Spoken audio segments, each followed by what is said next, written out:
तक लोकसभा सीट से प्रत्याशी डॉक्टर अरविंद शर्मा अपना नॉमिनेशन फाइल करेंगे और उनके साथ कई नेता मौजूद रहेंगे। अभी कुछ संबोधन भी दे रहे हैं, सुन लेते हैं। हमारी बहनें और हमारे सीनियर ऐसे साथी जिनको उनको भी स्टेज पर होना चाहिए था, लेकिन माननीय राजनाथ सिंह जी आने के बाद प्रोटोकॉल होता है, स्टेज पर जितने ही बैठा सकते हैं, जहां से ऊपर से प्रोटोकॉल आता है। मैं माफी चाहता हूं भाई उन सब से जिनको स्टेज पर होना चाहिए था लेकिन हम आगे बैठे हैं। मैं माफी चाहता हूं उन भाई साथियों से, और अगली बार एक बड़ा स्टेज बनवाएंगे जिस पर सारे ही बैठ जाओ, ऐसा स्टेज जिस पर सारे बैठ जाओ।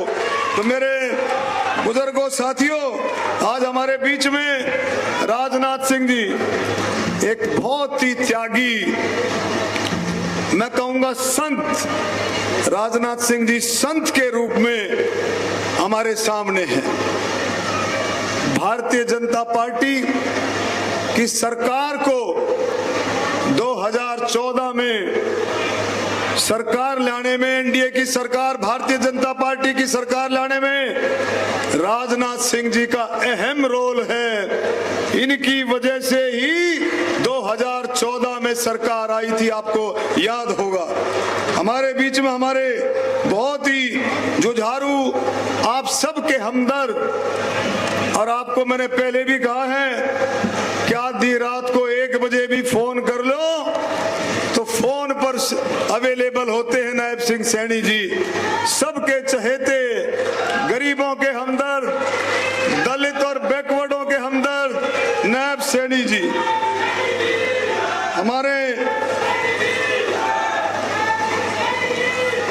हमारे बीच में सभी हमारे मंच पर बैठे ऐसे साथी जिनकी वजह से, जिनकी मेहनत से लोकसभा रोहतक 19 में जीती, और अब भी मोदी जी के आशीर्वाद से, राजनाथ सिंह जी के आशीर्वाद से, नायब सैनी जी के सहयोग से और भाई मनोहर लाल खट्टर जी के साथ से फिर से 2024 में भी 36 बिरादरी के आशीर्वाद से आप लोग तिरंगा, जो अपना बीजेपी का झंडा, देश का झंडा, बीजेपी का झंडा फिर से गाड़ने वाले हो, फिर से गाड़ने वाले हो।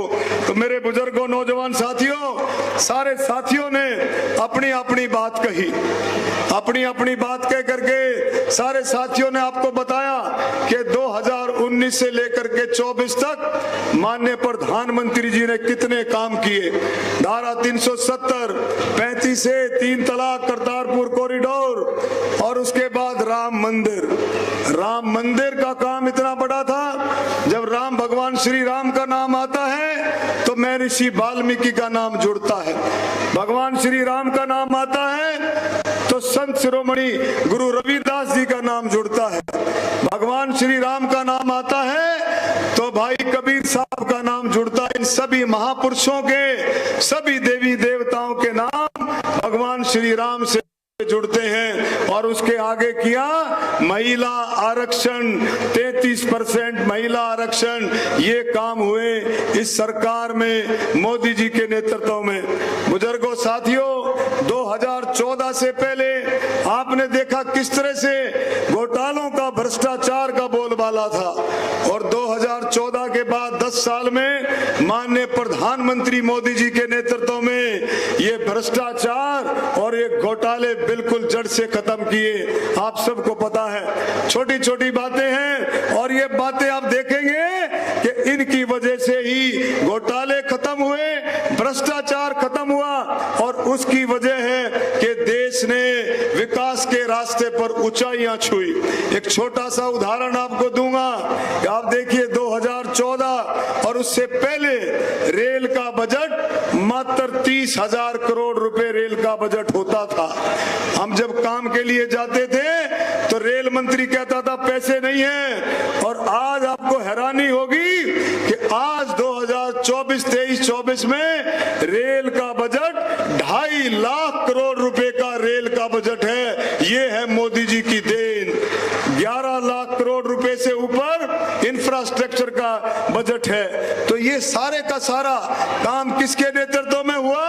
मोदी है तो मुमकिन है। और एक और देखो, कभी आप सोच सकते थे कि देश हथियार भी एक्सपोर्ट करेगा, हथियार भी देश एक्सपोर्ट करेगा? और ये काम किसके नेतृत्व में हुआ? आज आप देखें, पीछे आपने मिसाइल एक्सपोर्ट की है, राजनाथ सिंह जी के नेतृत्व में मिसाइल एक्सपोर्ट करने वाला भारत देश बन गया है।